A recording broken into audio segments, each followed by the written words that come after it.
Hey, what is up, lovelies? It is Lynn the Gacha Goblin, and today we're going to have another yap session. Okay, so there isn't going to be any video that you can really watch on the screen right now besides me talking, but let's talk about something that is quite honestly fascinating to me particularly, and I guess any female who has been taking part in quote-unquote gooning. Now, our definition that we're going to go by here for gooning is partaking in, I guess, media that is supposedly on the sexual gear, right?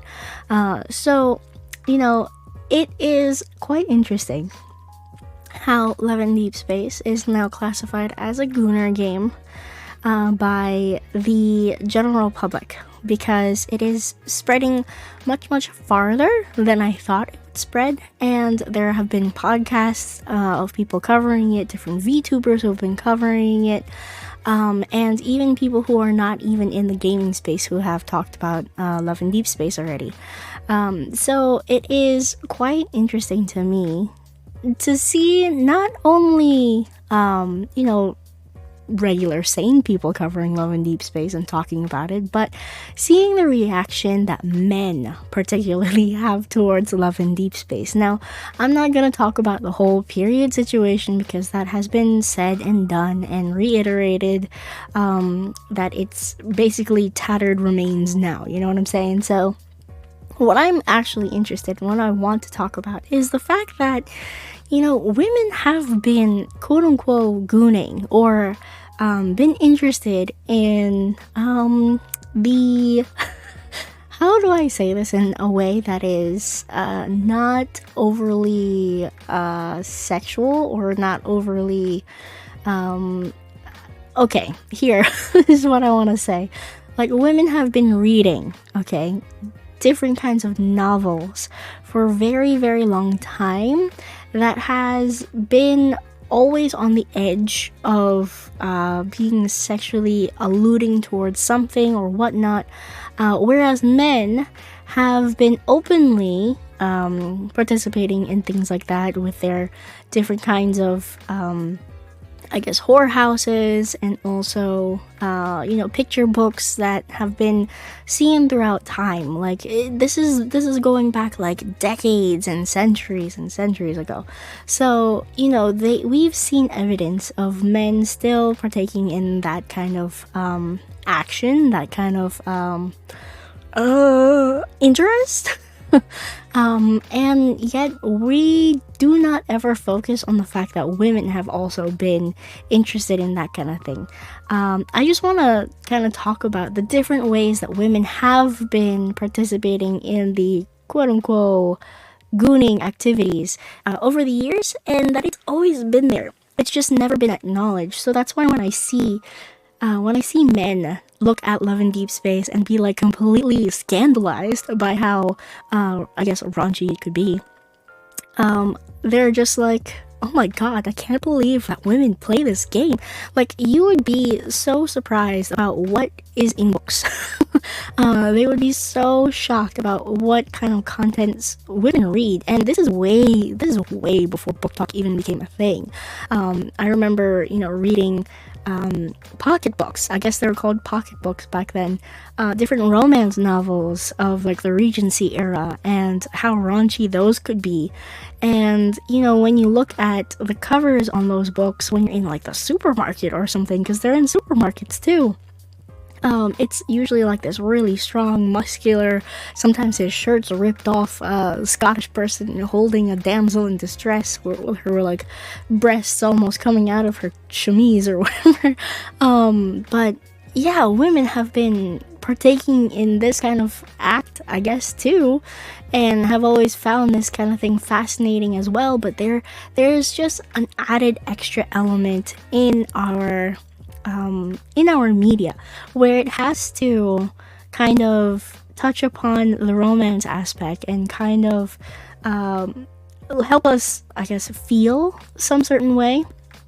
in terms of like feel emotionally connected towards what we're partaking in, whereas men I mean, we all know corn doesn't really have plot, you know what I'm saying? Like, it just gets downright to the business, and there isn't any story building, there's no tension, there's none of the fun parts that lead up to the actual pound town. Whereas women, I feel like we need a little bit more build up, a little bit more to get us going in that direction.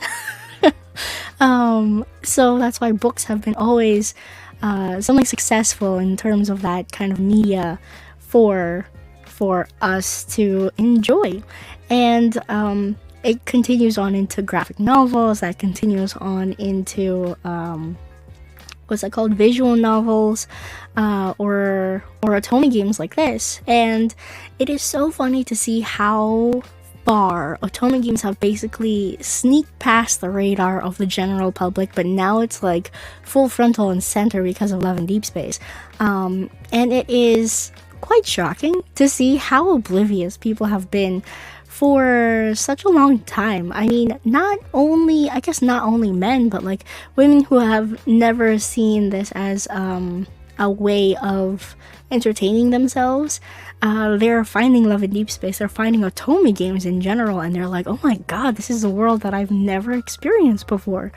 And it is nice to see such an acceptance of otome, and yet it is also concerning because, of course, you have a lot of these quote-unquote normies joining the little group, the little like fan base here, maybe not knowing the culture behind otome, the culture behind dating sims, the different kinds of dating sims that there are out there, the way that you classify them, the communities behind these genres, so to speak. So it is interesting, and I think there is going to definitely be a huge learning curve in this, and I guess it's also a huge learning curve for men too, you know?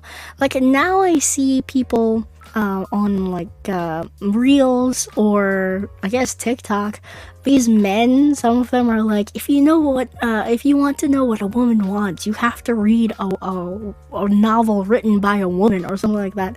And it is so fascinating because, I mean, it's true, right? Like, isn't it? Like, if there are men who actually took the time to learn about the characters in Love and Deepspace, how deep their characters are, how complicated and complex these characters are built out, how we want to be talked to when we're on our period, or when we're upset and we just need somebody to listen to us, or, you know, all of these things. Like, wouldn't we want them to participate in that? But then there's just such a big portion of the male population that will just shit on the game and shit on us for enjoying something that we like this, and it sucks. It genuinely sucks. That's why I'm so thankful to have some men creators in this space, like Nate, playing this game like seriously and genuinely enjoying it, because they put a positive light, and they're the perfect example of not all men, you know what I'm saying? Like, so yeah, it is just so interesting to see men just be completely flabbergasted that this kind of thing exists. And I feel like they're kind of shy, you know, they're kind of shy in trying to understand what it's about, because they feel like if they're going to play the game, or if they interact with it in any sort of way, that they're suddenly gay, you know what I'm saying? Like, it is genuinely so interesting, fascinating, and concerning at the same time. But yeah, that is pretty much all I wanted to talk about in this video. I feel like I may have gone off topic there a little bit, but I feel like that is fine. It's the normal flow of conversation, I think. But yeah, let me know what your thoughts are down below. Are you just as shocked as I am to see the general like reaction to Love in Deepspace on a public eye?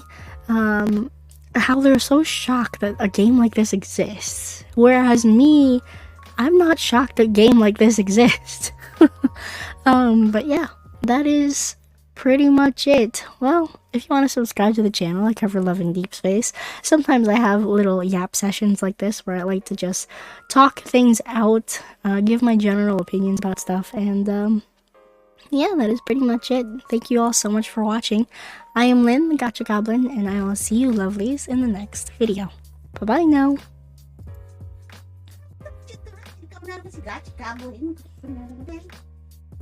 I think that's actually being recorded.